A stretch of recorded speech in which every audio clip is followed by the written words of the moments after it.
Olá, investidores do futuro. Bem-vindos a mais esta exploração detalhada, onde a gente vai direto ao ponto, né? Destilar o que importa das infos mais recentes para quem está ligado no mercado. Hoje, a missão aqui é tirar os insights mais valiosos de várias fontes que a gente analisou. Vídeos de análise financeira, de tecnologia, o foco principal. Bom, vai ser nas empresas que estão dando o que falar, o impacto da inteligência artificial, a IA, que não para de crescer, e, claro, as diferentes visões de investimento que estão rolando por aí. Olha, o material é bem variado, viu? Tem entrevista com CEO, com CFO, análise de mercado, resultado trimestral e até como as tendências macro, tipo tarifas e juros, estão afetando tudo. Vamos mergulhar nisso juntos. Exatamente. E o momento é bem interessante, né? A gente está vendo um mercado, assim, super aquecido por IPOs, uma discussão intensa sobre o valor dessas empresas de IA e as companhias tendo que se virar, se adaptar rápido às mudanças de tecnologia e da economia. Tarifas, juros, tudo isso está no jogo. Ok, então vamos fundo nisso. Que tal a gente começar pela empresa que, olha, talvez tenha tido a semana mais explosiva? Estou falando da Oracle. As ações deram um salto, assim, impressionante, né? Coisa de 20%, talvez até 40% num dia só, depois dos resultados. Pois é, e o curioso é que o lucro por ação, acho que foi $1,47 e a receita uns 14,9 bilhões, vieram até um tiquinho abaixo do esperado. Mas não foi isso que mexeu com o mercado, né? Não mesmo. O que realmente animou o pessoal Foi o outlook, sabe? A perspectiva futura. E isso veio num número que chamou muita atenção, $455 bilhões em Remaining Performance Obligations, os RPOs. Basicamente, é o valor total de contrato já assinado para entregar lá na frente. Um aumento, assim, espetacular, 359% em um ano. Isso mostra uma demanda futura gigante. E essa demanda toda vem de onde, principalmente? Vem muito da área de infraestrutura em nuvem, a OCI, Oracle Cloud Infrastructure. A CEO, a Safra Catz, ela projetou um crescimento de 77% nessa área para o ano fiscal de 2026. Isso daria uns $18 bilhões. 77%. É bastante coisa. E não para aí, né? As projeções para os anos seguintes são ainda mais, 32 bilhões, depois ser 33, 114, chegando a 144 bilhões. E para mostrar que não é só projeção, eles falaram que fecharam 4 contratos novos, multibilionários, só nesse último trimestre. Uma das fontes que a gente viu trazia a visão da Nancy Tengler, uma acionista. Ela tá bem otimista, né? Sim, bastante. Ela vê a Oracle meio que seguindo os passos da Microsoft, sabe? Saindo do software tradicional para ir forte para a nuvem. E para ela, esse backlog enorme é a prova desse potencial todo. Ela até usou uma expressão curiosa, a Microsoft do homem pobre. Tipo assim, sugerindo que talvez ainda tenha muito valor para destravar ali, né? Ela também mencionou as parcerias com outros gigantes da nuvem, os hyperscalers, e o dividendo que a Oracle paga. Mas nem tudo é utilismo, né? Não, claro que não. As fontes também trouxeram um pé atrás, um certo ceticismo. Primeiro, essa receita projetada é sustentável, principalmente porque parece ter uma dependência muito grande de um contrato que foi mencionado como sendo de $300 bilhões com a OpenAI. 300 bilhões só com a OpenAI. Pois é, um número massivo. Aí fica a dúvida, a OpenAI vai ter caixa para bancar isso tudo no longo prazo? E outra, qual é o real diferencial competitivo da Oracle? O fosso dela? Alguns analistas sugerem que talvez a força da Oracle esteja mais nos relacionamentos, até em Washington, do que numa tecnologia que seja, assim, indiscutivelmente superior à da NVIDIA ou da TSMC, por exemplo. Entendi. Teve um analista, o Corey Johnson, que foi citado, né? Ele falou sobre o movimento das ações. Sim, ele achou impressionante um movimento tão forte para uma empresa desse tamanho, sem precedentes, ele disse. E ele atribui isso justamente a esse backlog gigante e à transformação clara da Oracle, deixando de ser só software para virar uma força em infraestrutura como serviço IaaS e software como serviço SaaS. E ele mencionou a liderança, né?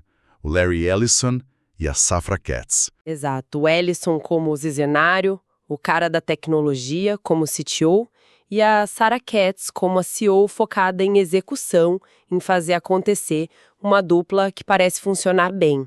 E já que a gente falou da OpenAI, ela continua sendo assim o centro das atenções na IA, né?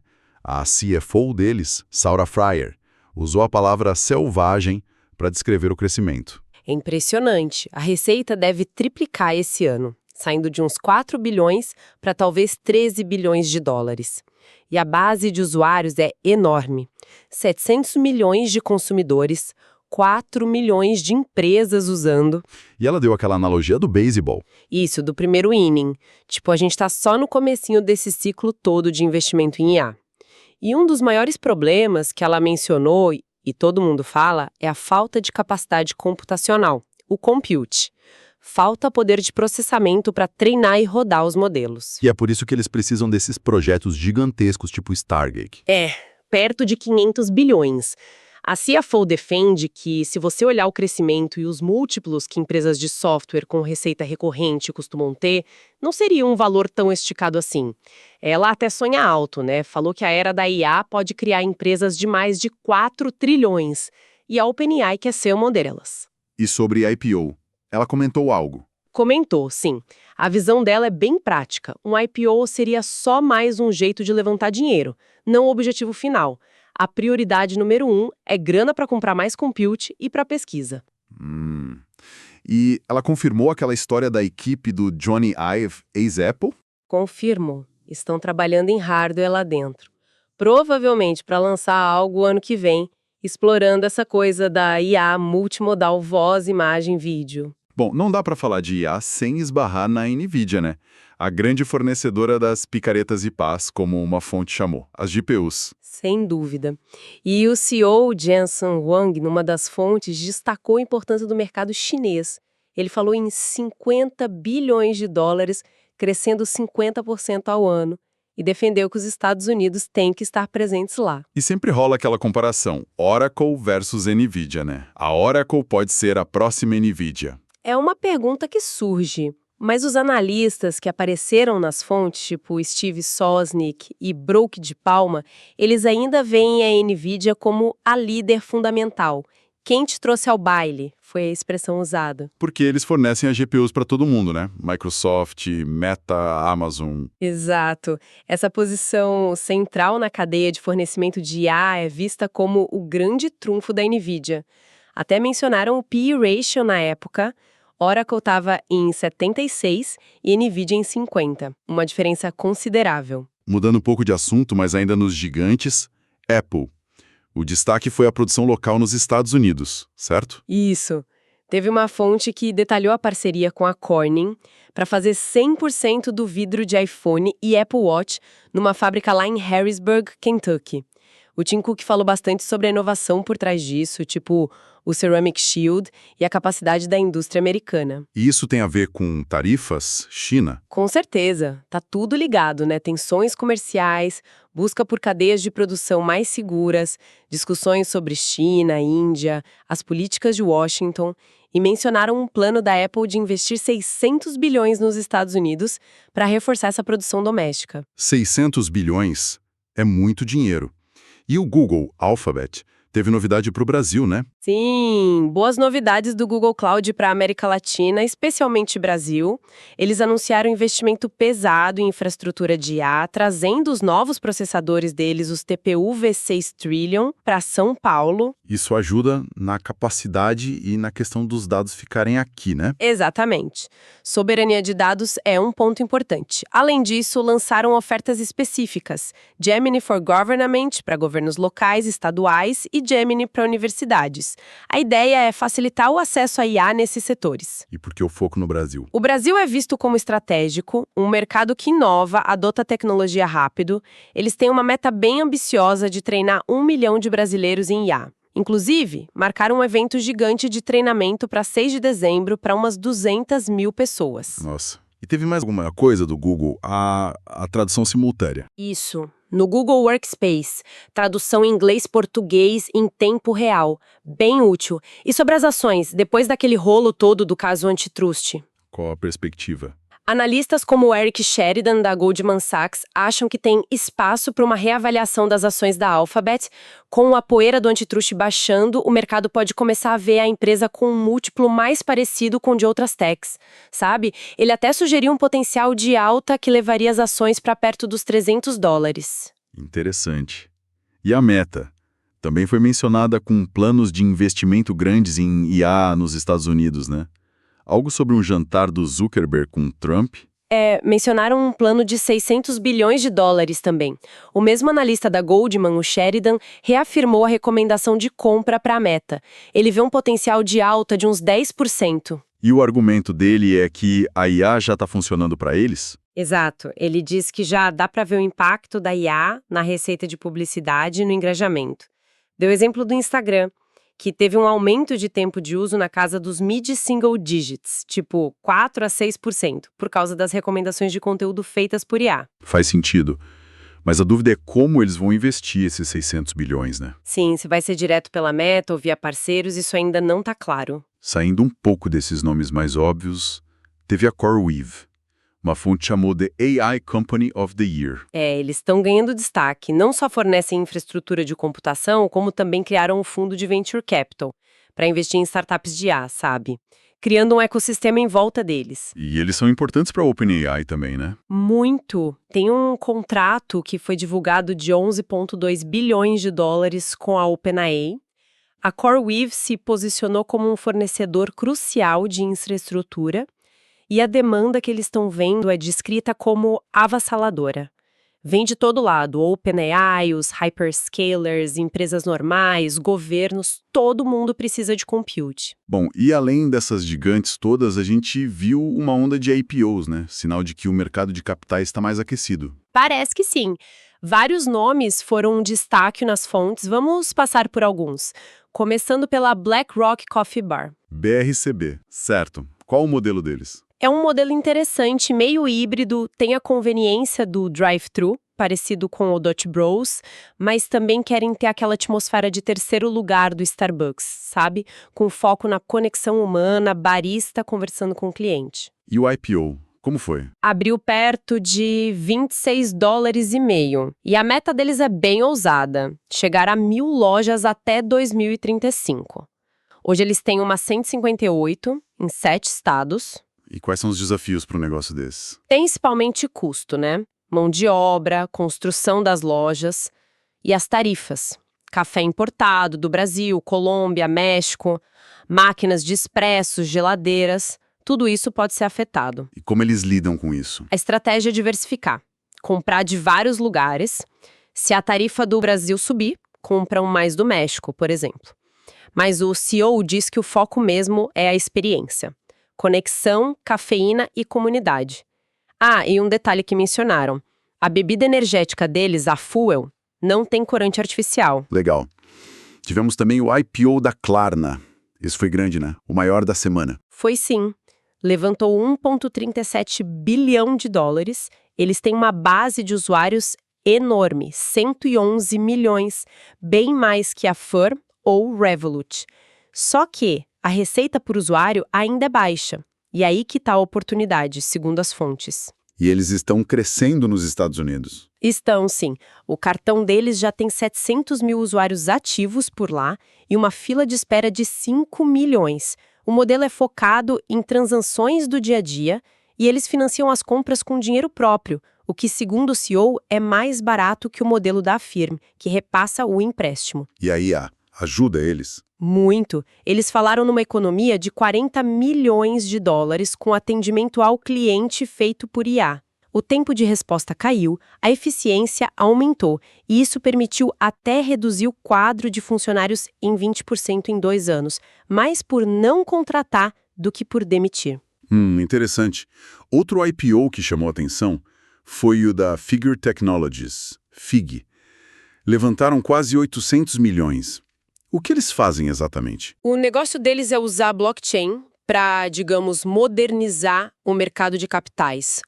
Começando com crédito, mas a ideia é ir para ações, commodities, moedas, basicamente tirar intermediários do caminho.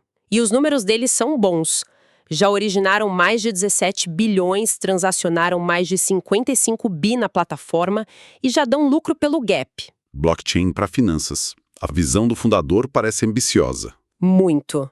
O Mike Cagney acredita que blockchain pode trocar confiança por verdade, destravar trilhões em valor, eliminando as fricções do mercado. Ele vê a nova regra de stablecoins nos Estados Unidos, que as fontes chamaram de Genius Act, como algo que vai impulsionar o DeFi, as finanças descentralizadas, que é o foco deles. Eles usam o IA também. Usam, mas o CEO fez questão de dizer que não é para provar hipoteca. A força do blockchain ali é criar ativos mais homogêneos, mais líquidos. Entendi. E para fechar os IPOs de destaque, teve a Gemini, GMI, a exchange de cripto. Isso, levantou 425 milhões.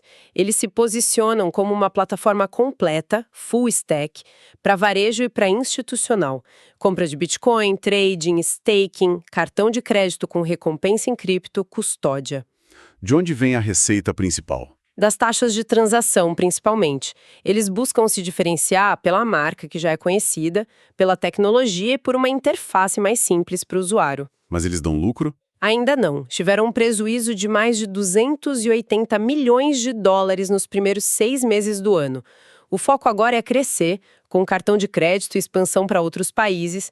E olha que curioso, o COO disse que a volatilidade do mercado cripto é até boa para o negócio, porque gera mais transação. Faz sentido de certa forma. As fontes citaram outros IPOs também, né?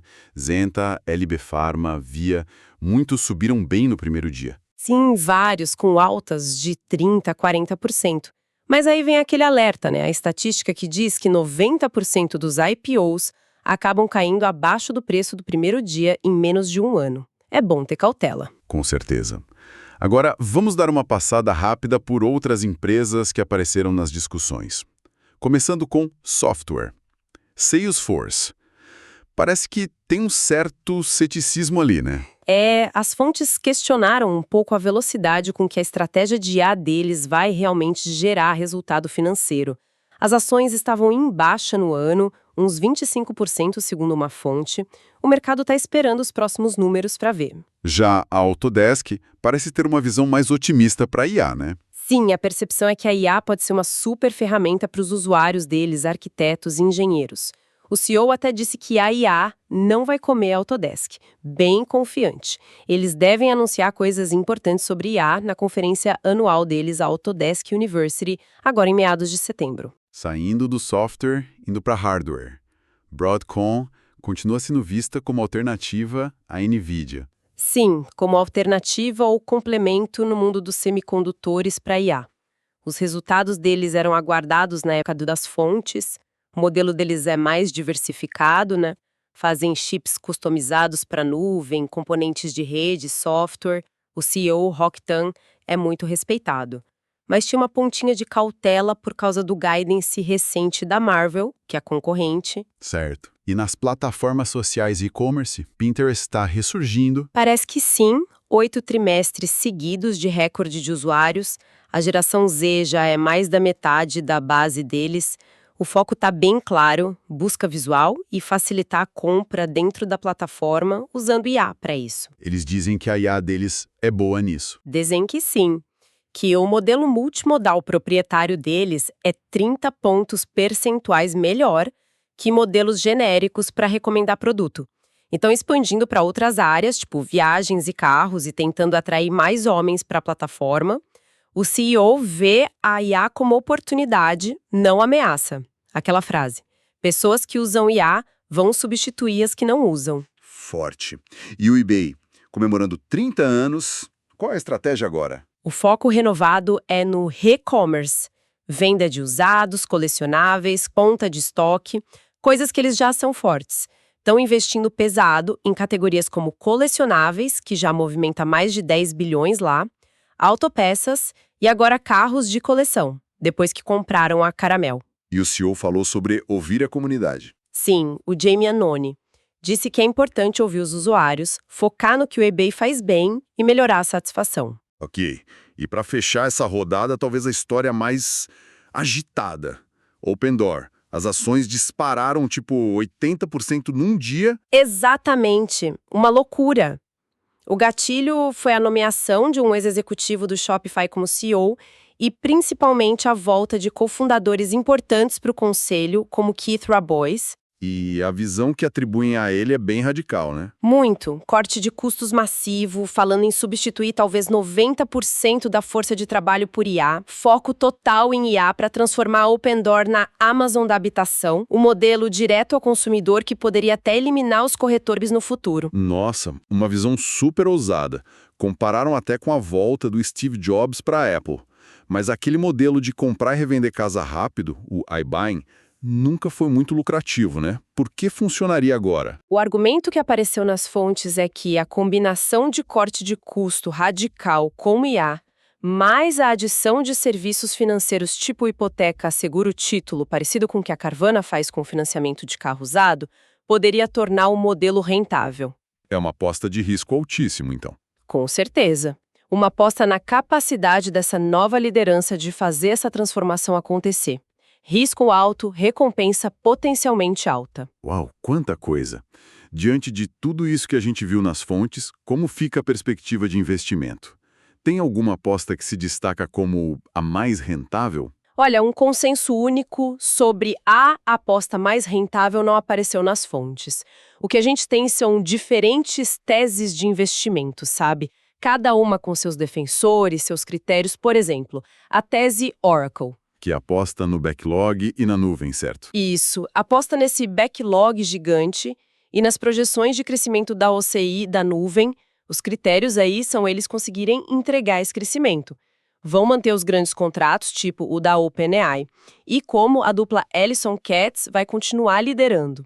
Analistas do BofA, por exemplo, focaram no guidance, no potencial da Oracle NA, para justificar um upgrade, mesmo com aquele pequeno miss nos resultados. Entendi. E a tese NVIDIA? Essa continua sendo a da liderança fundamental. Quem fornece a infraestrutura básica da IA, as GPUs. O critério-chave é essa posição central na cadeia. Para muitos ainda é a aposta mais direta no setor de IA. E Meta e Google, o Alphabet. A tese é a de reavaliação. Exato. A aposta é que a IA aplicada aos negócios que eles já têm, publicidade, busca, engajamento, mais a resolução de questões regulatórias, no caso do Google, pode destravar valor nas ações. Os critérios são o crescimento da receita vindo da IA e a expansão dos múltiplos de mercado. E os IPOs? Aí a tese é de oportunidade em empresas novas, potencialmente disruptivas. Klarna em pagamentos, Figure em blockchain e crédito, BlackRock Coffee Bar no varejo. Os critérios são a força do modelo de negócio, o potencial de crescimento, a gestão. Mas, como a gente falou, tem o alerta da volatilidade e do histórico de queda pós-IPO. E, por fim, a tese de turnaround, da Open Door. Essa é uma aposta na capacidade da nova gestão, com gente como Keith Rabois, de fazer uma reestruturação radical usando IA. Tornar um modelo que sempre foi difícil, finalmente lucrativo. Os critérios são a liderança, o potencial de corte de custos e a capacidade de realmente mudar o mercado imobiliário. Uma aposta bem específica. Então, resumindo, o que tudo isso significa? As fontes mostram um cenário, assim, fascinante, mas bem complexo, né? O otimismo gigante com a IA, que está inflando valuations, expectativas, mas, ao mesmo tempo, muitas dúvidas sobre a sustentabilidade disso, a competição feroz e quão rápido algumas empresas, especialmente de software, vão conseguir transformar essa promessa toda em lucro real. Vimos bem o contraste entre Salesforce e Autodesk, por exemplo. Exatamente. E isso deixa a gente com uma pergunta para pensar, né? Nesse clima todo de euforia com a IA, valuations lá em cima, como é que a gente separa o que é promessa tecnológica real do que é só hype de mercado? Essas projeções de crescimento absurdas, como as da Oracle para os próximos anos, são visões de um futuro concreto? Ou é um otimismo exagerado num campo que muda tão rápido e com tanta competição? E o que acontece quando essa necessidade, que parece infinita por mais e mais capacidade computacional por compute, esbarra nos limites do mundo real? limite de capital, de energia ou até mesmo da física. São questões em aberto. Questões essenciais para a gente continuar acompanhando, sem dúvida. Queremos agradecer a atenção de todos nessa exploração detalhada das fontes mais recentes. Foi muita informação. Até a próxima, investidores do futuro.